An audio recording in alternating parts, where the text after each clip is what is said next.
সংবিধানে তত্ত্বাবধায়ক সরকার ব্যবস্থা পুনর্বহাল করে রায় ঘোষণা করেছেন সুপ্রিম কোর্টে আপিল বিভাগ। এর মধ্য দিয়ে 14 বছর আগে আদালতের রায়ে বাতিল হওয়া তত্ত্বাবধায়ক সরকার ব্যবস্থা আবার ফিরে এলো। তবে নতুন প্রজন্মের অনেকেই জানতে চায় তত্ত্বাবধায়ক সরকার ব্যবস্থা শুরুর ইতিহাস। বাংলাদেশের রাজনীতিতে আলোচিত বিষয়গুলোর একটি তত্ত্বাবধায়ক সরকার ব্যবস্থা। এটি কেবল একটি প্রশাসনিক কাঠামোর প্রশ্ন নয়, বরং দেশের রাজনৈতিক দলগুলোর মধ্যে পারস্পরিক আস্থাহীনতা ও সুষ্ঠু নির্বাচন নিয়ে বিশ্বাস অবিশ্বাসেরও একটি প্রতিফলন। মূলত ক্ষমতাসীন দলের অধীনে নির্বাচনের বিশ্বাসযোগ্যতা নিয়ে প্রশ্ন ওঠার কারণেই বাংলাদেশের নির্বাচনী রাজনীতির ইতিহাসে তত্ত্বাবধায়ক সরকার বা কেয়ারটেকার সরকার ধারণার জন্ম। এখন যে কোনো ব্র্যান্ডের পুরাতন এসি বদলে নতুন ওয়ালটন এসিতে উপভোগ করুন 25% ছাড়। তত্ত্বাবধায়ক সরকার ব্যবস্থার জন্ম হয়েছিল এক বিশেষ রাজনৈতিক প্রেক্ষাপটে।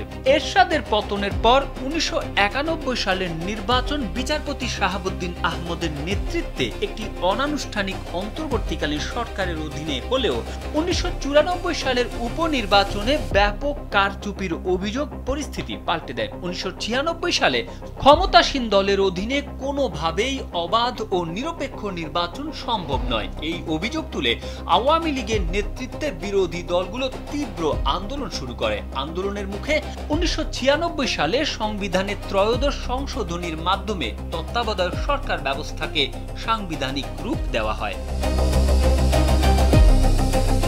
যেখানে বলা হয়েছিল নির্বাচিত সরকারের মেয়াদ শেষে একটি নির্দলীয় ও নিরপেক্ষ সরকার ক্ষমতা গ্রহণ করবে, যার প্রধান কাজ হবে পরবর্তী 3 মাস বা 90 দিনের মধ্যে একটি অবাধ, সুষ্ঠু ও নিরপেক্ষ জাতীয় নির্বাচন নিশ্চিত করা। এই ব্যবস্থার অধীনে 1996 এবং 2001 সালে তুলনামূলকভাবে গ্রহণযোগ্য নির্বাচন অনুষ্ঠিত হয় বলে মনে করেন রাজনৈতিক বিশ্লেষকরা, এবং এর ফলে উভয় নির্বাচনেই শান্তিপূর্ণভাবে ক্ষমতা হস্তান্তর সম্ভব হয়েছিল।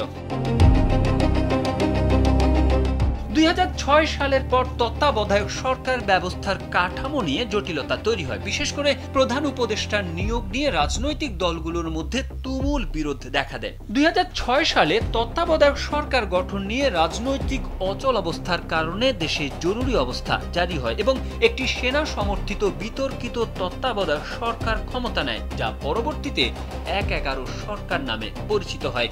এই সরকার দীর্ঘ 2 বছর ক্ষমতায় থেকে নিজেদের সাংবিধানিক ও এখতিয়ারের বাইরেও কাজ করে। এমন প্রেক্ষাপটে 2011 সালের 10 মে সুপ্রিম কোর্টের আপিল বিভাগ ত্রয়োদশ সংশোধনীকে অবৈধ ঘোষণা করে। তারেক আহমেদ, কালবেলা।